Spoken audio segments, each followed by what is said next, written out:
तपाईहरुलाई स्वागत छ। मेथड अफ अनडिटरमाइन्ड कोएफिसिएन्ट यसमा के कुरा गर्छौं हामी?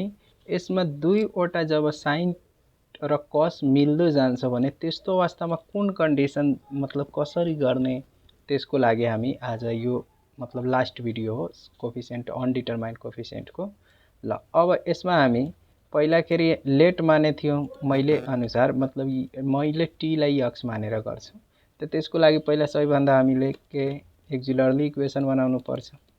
एक्जिलरली इक्वेसन त m को पावर 4 माइनस यो कति हुन्छ यो 1 हुन्छ। अब y हो त 1 0। अब यसलाई 2 माइनस इन्टु प्लस यसरी गर्न मिल्छ। यसलाई मजाले मिलिहाल्छ। अब मजाले यो मिलिहाल्यो हैन। अब यो माइनस छ, यो माइनस हो त यता आएर त प्लस हुन्छ, एउटा भ्यालु माइनस हुन्छ यसको लागि।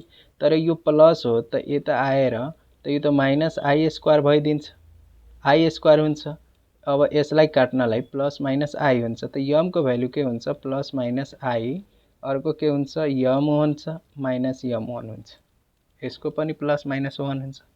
अब यसलाई हामी CF निकाल्नको लागि के गर्नुपर्छ? यसलाई CF निकाल्नलाई अब CF निकाल्नलाई त यो दुईवटा त इमेजिनरी फर्म हो त यसको लागि हामीले के गर्नुपर्छ? C1 cos x plus C2 sin x यति त गरे थियो।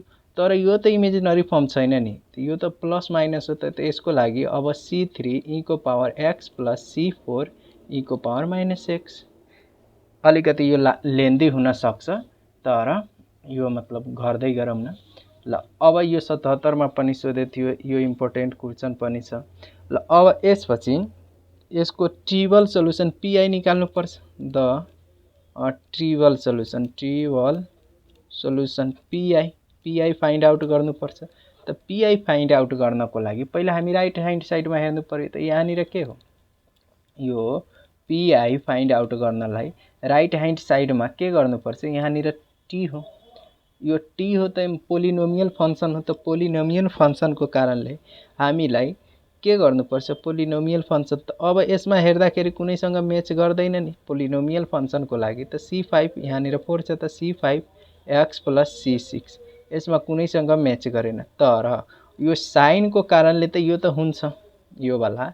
मानौ यहाँनिर मैले 7 C7 cos x यो त मतलब फर्मुलाबाट आयो C8 sin x। तर यहाँनिर मात्र कन्स्ट्यान्ट को भ्यालु कन्स्ट्यान्ट नम्बर फरक छ तर सेम त भइगयो नि। हामीले सोचे अनुसार से यो पी को भ्यालु CF सँग कहिले पनि म्याच गर्नु परेन। त के गर्दा मतलब यो अन्तर हुन्छ? त यहाँनिर दुबईमा के गर्नुपर्छ? x बाट इन्टु गर्नुपर्छ।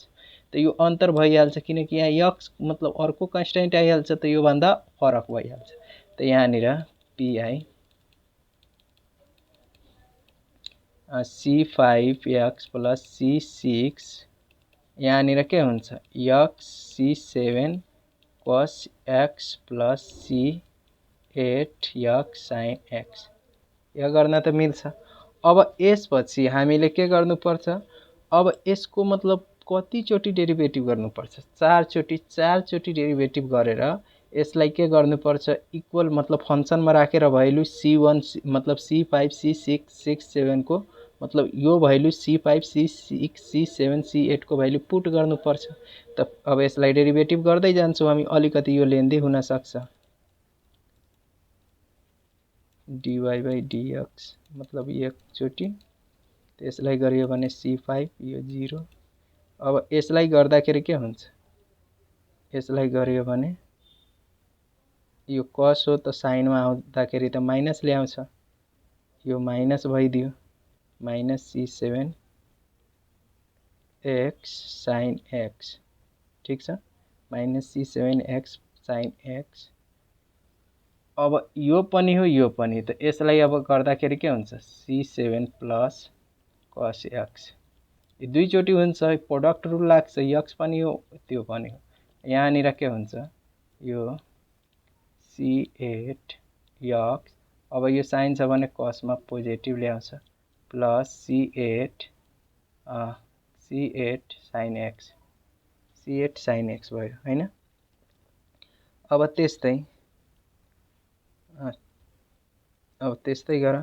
अब dy बाई यहाँनिर दुईचोटी dx स्क्वायर y दुईचोटी। अब यो C5 के भइदियो, C5 होल 0 भयो 0। अब C7 हो त यो साइन हो त यो त C7 साइन छ त कोसमा त पोजिटिभ ल्याउँदैन cos x। अब माइनसको माइनस अब यसलाई के गर्ने C7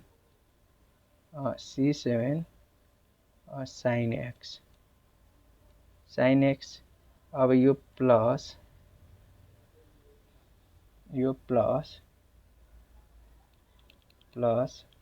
C7 sin x हैन minus C7 minus sin x यो त माइनस ल्याउँछ। अब plus minus C8 x sin x। अब plus C8 cos x plus C8 cos x। अब cos वालालाई जोडिदेऊ न त यो C7 छ minus C7 x cos x यो माइनस साइन हो माइनस त माइनस 2 C7 sin x यो माइनस 8 यो माइनस 8 x sin x यो कति हो प्लस 2 C8 cos x भइगयो। यो दुईचोटी भयो। अब यसलाई फेरि तीनचोटी गरौँ, चारचोटी हामीलाई चारचोटी गर्नु पर्छ। अब यसलाई गरियो भने त यो C7 प्लस यहाँ प्लस आउँछ साइन जान्छ भने x sin x minus C7 cos x यो minus 2 C7 cos x minus C8 x cos x minus C8 sin x minus 2 C8 sin x यसलाई सच्याएर लेखिदेऊ C7 x sin x। अब यो कति भयो माइनस 3 C7 cos x यहाँ कति भयो minus C8 x cos x minus यो कति भयो 3 C8 sin x भइगयो। अब चारचोटी वाला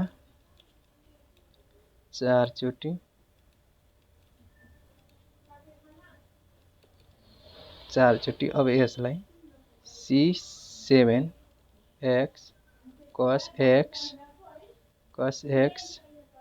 अब प्लस C7 sin x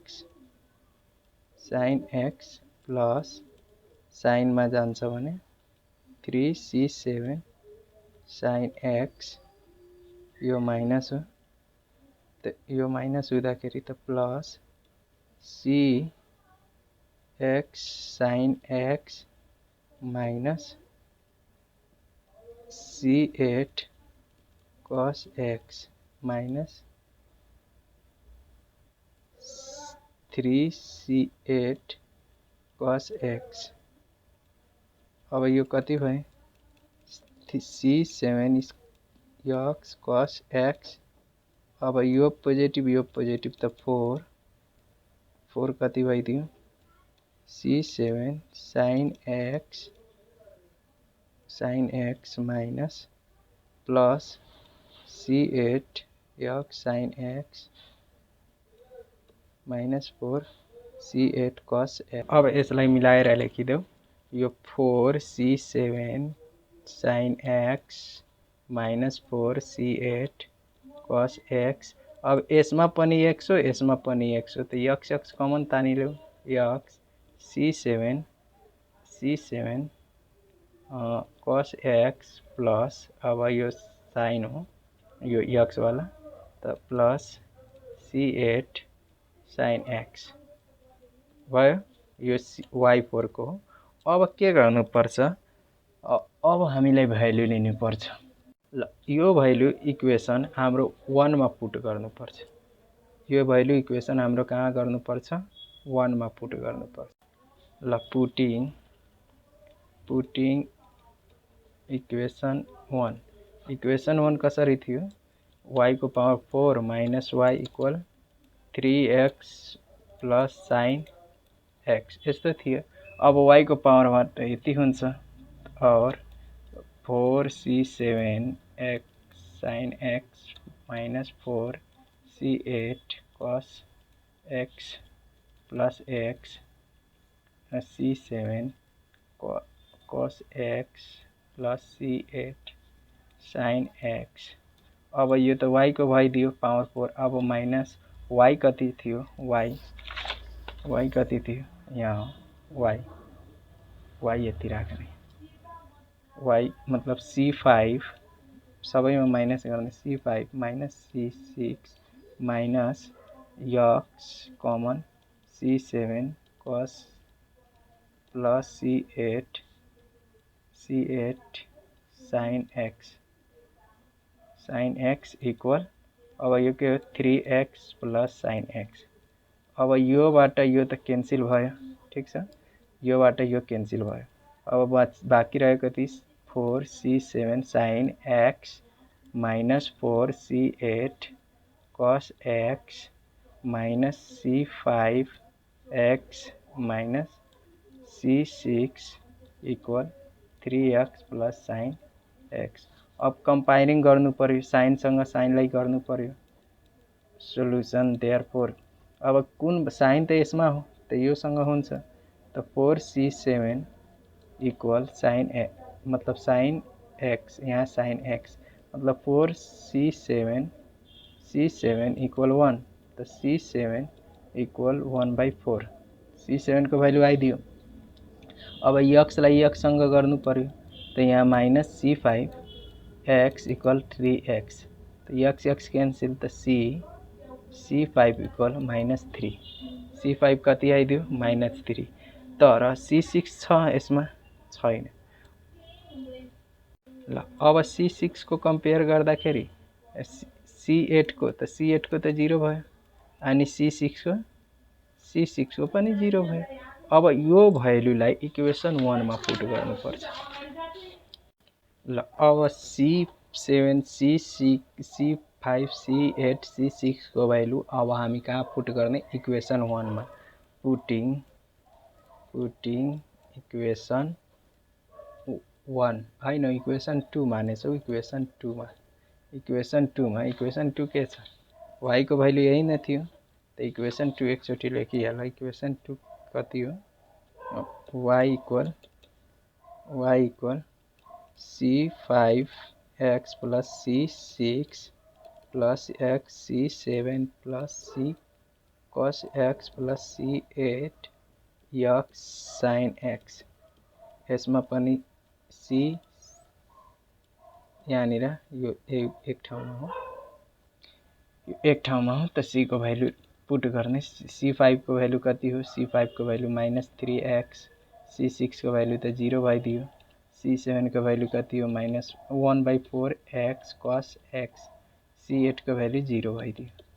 अब यसलाई सच्याएर minus 3x 1/4x cos x, यो y को भ्यालु आयो, pi को भ्यालु।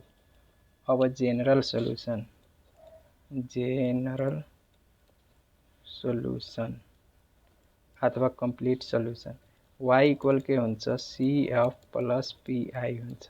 त cf हामी कति निकालेको थियो, त cf यहाँ छ, cf कहाँ हो, यहाँ हो, c1 cos x plus c2 sin x plus c3 e को power x plus c4 e को पावर माइनस x के थियो, c1 cos x plus c2 sin x plus C3 e को power x plus C4 e को power minus x। अब pi को value कति भयो -3 plus 1/4 x cos x which is required